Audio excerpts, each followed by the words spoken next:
சின்ன குழந்தைங்கள்லாம் பேச ஆரம்பிக்கும்போது பார்த்தீங்கன்னா, அவங்க என்ன பேசுறாங்க, என்ன சொல்ல வராங்கன்றதே நம்மளுக்கு புரியாது. அதே மாதிரி அவங்க அழுகும்போது உடம்பு சரியில்லாம அழுகுறாங்களா, இல்ல ஏதாவது பசிக்கு அழுகுறாங்களா, எதுக்கு அழுகுறாங்கன்னு நம்மளுக்கு தெரியாது. ஆனா அந்த குழந்தையோட அம்மாக்கு கரெக்ட்டா தெரியும். இதுதான் அவ சொல்ல வரா, இதனால தான் அழுகுறா அப்படின்னு சொல்லிட்டு கரெக்ட்டா அவங்க கண்டுபிடிச்சுருவாங்க. இதே மாதிரி தாங்க நம்மளோட வாழ்க்கையில நம்மளோட பிரச்சனைய சொல்லி ஜெபிக்க கூட முடியாத அளவு உடைஞ்சு போய் பலவீனமா இருக்க டைம்ல என்ன ஜெபிக்கணும், எப்படி ஜெபிக்கணும்னு தெரியாத டைம்ல ஏசப்பா சித்தம் என்னன்னே தெரியாம நம்ம பாட்டுக்கு ஜெபிச்சுட்டு இருப்போம். அந்த மாதிரி டைம்ல ஆவியானவர் நம்மளுக்காக ஜெபிக்கிறார். வேதத்துல பாருங்க, ரோமர் 8:26 போட்டிருக்கு, ஆவியானவரும் நமது பலவீனங்களில் நமக்கு உதவி செய்கிறார். நாம் ஏற்றபடி வேண்டிக் கொள்ள வேண்டியது என்னதென்று அறியாமல் இருக்கிறபடியால் ஆவியானவர் தாமே வாக்கு கடங்காத பெருமூச்சுகளோடு நமக்காக வேண்டுதல் செய்கிறார்னு வேதத்துல போட்டிருக்கு.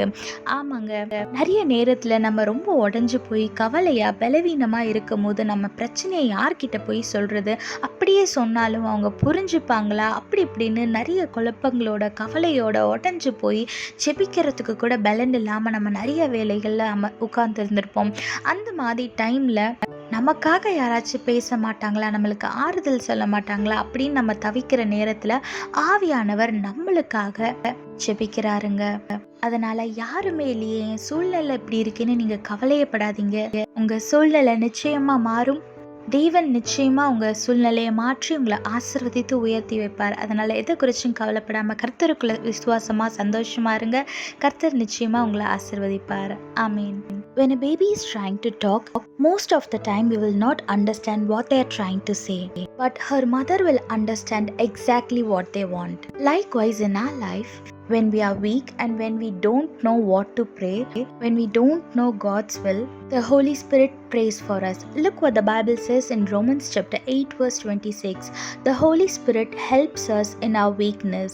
For example, we don't know what God wants us to pray for, but the Holy Spirit prays for us with groanings that cannot be expressed in words. Most of the time we feel like there is no one to talk in behalf of you. Most of the time no one will understand how we feel and how broken we are inside. If you are in situation like this, don't worry, because your situation is going to change. When you don't know what to pray or how to pray, or when you don't know the will of God, the Holy Spirit is praying for you. So your situation will definitely change. Your disappointments will turn into delight and all your sorrows will fade away. So don't worry, keep your faith in God. Keep praising and praying. You're going to receive a great blessing. God bless you all. Have a blessed day. Amen.